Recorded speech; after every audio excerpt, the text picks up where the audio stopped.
मेरी बहू रोज रात 2 बजे चीखती और रोती। एक रात तो वो हुआ जो हमने कभी सोचा भी नहीं था।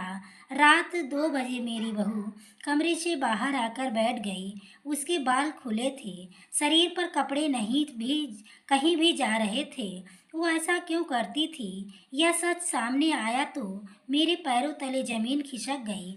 मेरे बेटे की शादी मैंने मुश्किल से की। वो एक लड़की से प्यार करता था, लेकिन मैं नहीं चाहती थी कि उसकी शादी उसी से हो। मैंने उसे बहुत समझाया और उसकी शादी गांव की एक सीधी सादी लड़की से करवा दी। लड़की का नाम सुधा है। मुझे पता था कि वो लड़की मेरे बेटे और इस घर के लिए बहुत अच्छी है, इसलिए मैंने उस लड़की की शादी अपने बेटे से करवा दी। सुधा हमारे घर में आई। लड़की घरेलू थी, बड़ों का सम्मान और घर का काम करती थी। अभी 10 ही दिन शादी को हुए थे, लेकिन मुझे यह लगने लगा कि मैंने अपने बेटे की शादी इस लड़की से करवा कर अच्छा किया। मेरा बेटा राजू भी खुश लग रहा था, लेकिन उस रात के बाद मेरी यह सोच बदल गई। एक रात करीब 2 बजे मेरे बेटे के कमरे से चीखने की आवाज़ आने लगी। यह चीखें मेरी बहू की थी। मैंने थोड़ी देर तक सुना, फिर वो चीखना बंद हो गया।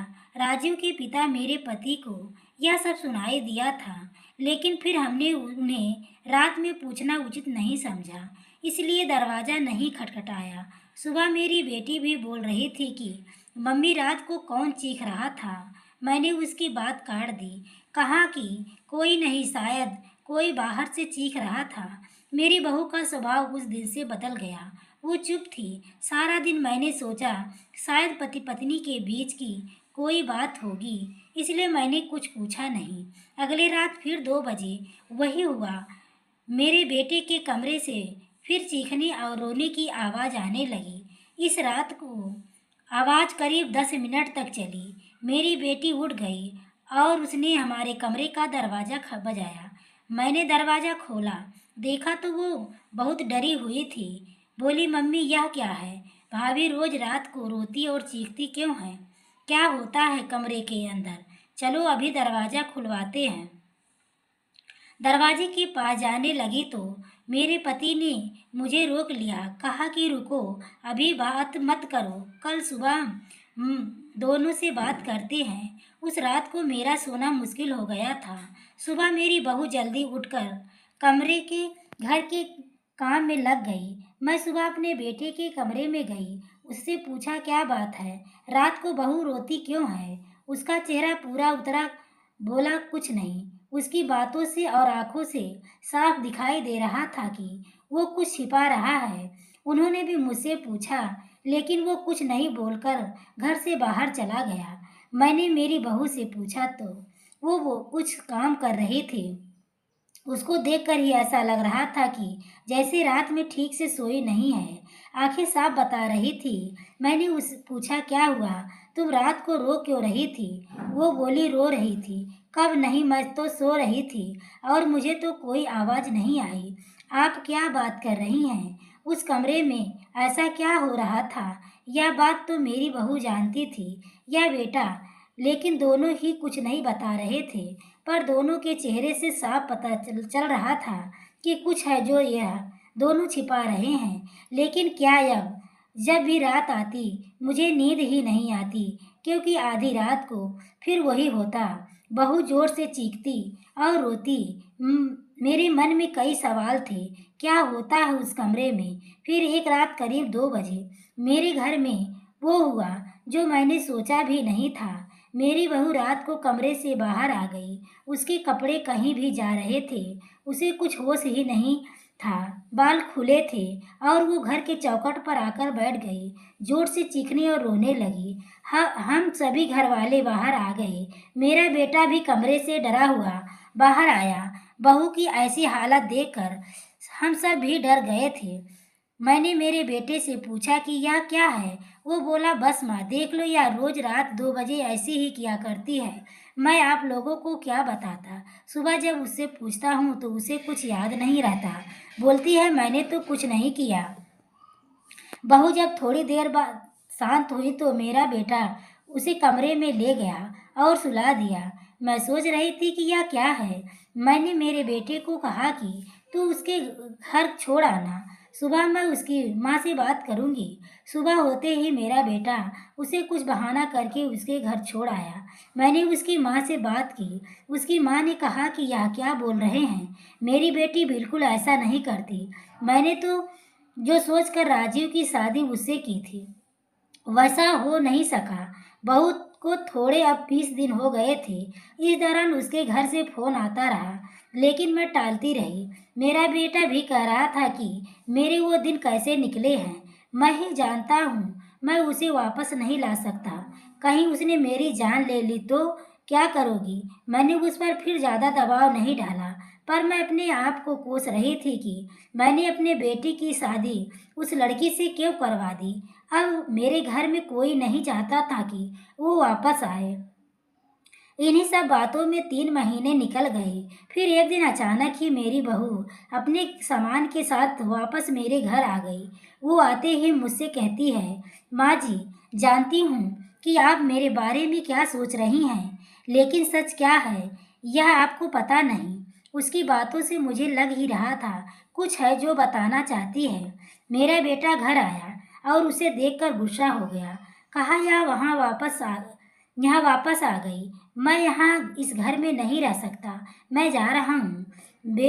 मेरी बहू ने उसी समय कहा, क्यों सच सामने आ जाएगा इसलिए डर रहे हैं। बताइए सबको सच क्या है, मैं उस तरह से क्यों किया करती थी।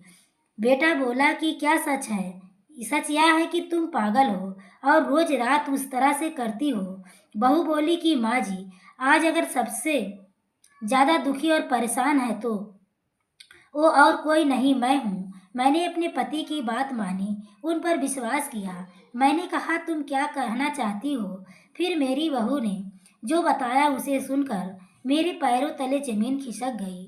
वो बोली कि आपके बेटे ने मुझे पहली रात से यह नाटक करने को कहा था, लेकिन मैंने नहीं माना। वो कहते ही कि हम दोनों अलग बड़े शहर में जाकर रहेंगे। उनको कहा, अगर मेरे घर वाले मुझे नहीं छोड़ेंगे लेकिन तुम इस तरह का नाटक करोगी तो वो डर जाएंगे और फिर हम अलग रहेंगे। पहले मैंने बोला कि यहाँ सबके साथ अच्छा है, लेकिन फिर जब वो मुझसे बात नहीं करते थे तो मुझे उनकी बात माननी पड़ी। और फिर मैंने जब सब नाटक किया तो इन्होंने मुझे घर छोड़ दिया। मुझे आप सभी की नज़रों में पागल और ना जाने क्या साबित कर दिया। उसके बाद मेरा फ़ोन भी नहीं उठा रहे हैं। मैं उनका वहाँ मायके में इंतज़ार कर रही, लेकिन वो नहीं आए। मैं समझ गई कि उन्होंने मुझे बेवकूफ़ बनाया है, मुझसे झूठ बोला है, या मुझे अपनी ज़िंदगी से भगाना चाहते थे। मैं इस बात को समझ गई। अब मैं खुद ही उनसे दूर चली जाऊंगी, लेकिन मैं चाहती थी कि सच सभी के सामने आ जाए। मुझे बहू की बातों पर विश्वास हो गया था। मेरा बेटा बोला, तुम्हें इसे रखना है तो रखो। मेरी शादी तुमने इससे नहीं होने दी जिससे मैं चाहता था, और इस गांव की लड़की से करवा दी। मैं चाहता था कि यह भी यहाँ से चली जाए। तुम परेशान हो, सोचो यह मैंने क्या किया। अब भी मैं इसे अपनी पत्नी नहीं मानता।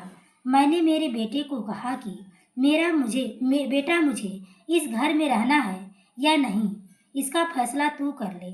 मेरी बहू इस घर में रहेगी, और जो इसका हक है और इज्जत नहीं देगा वो इस घर में नहीं रह सकता।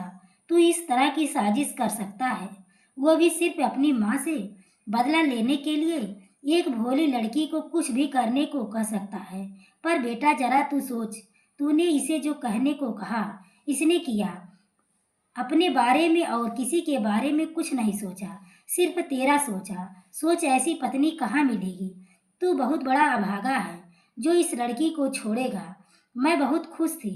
मैंने अपने बेटे के लिए हीरा चुना था, लेकिन शायद मेरा बेटा ही उसके लायक नहीं था। मैंने मेरी बहू को प्यार से गले लगाया। मेरा बेटा भी कहीं नहीं गया। थोड़े समय तक जरूर नाराज रहा, लेकिन मुझे पता था उस लड़की से कोई प्यार किए बिना कैसे रह सकता था। आखिर धीरे धीरे सब ठीक होने लगा। मजबूर होकर मेरे बेटे ने मेरी बहू को स्वीकार किया। दोस्तों, कहानी पसंद आई हो तो प्लीज़ वीडियो को लाइक और शेयर करें। चैनल पर पहली बार आए हो तो चैनल को सब्सक्राइब करें। आगे के नोटिफिकेशन के लिए बेल आइकन को ज़रूर प्रेस करें। दोस्तों, कहाँ पूरी वीडियो देखने के लिए आपको तहे दिल से धन्यवाद।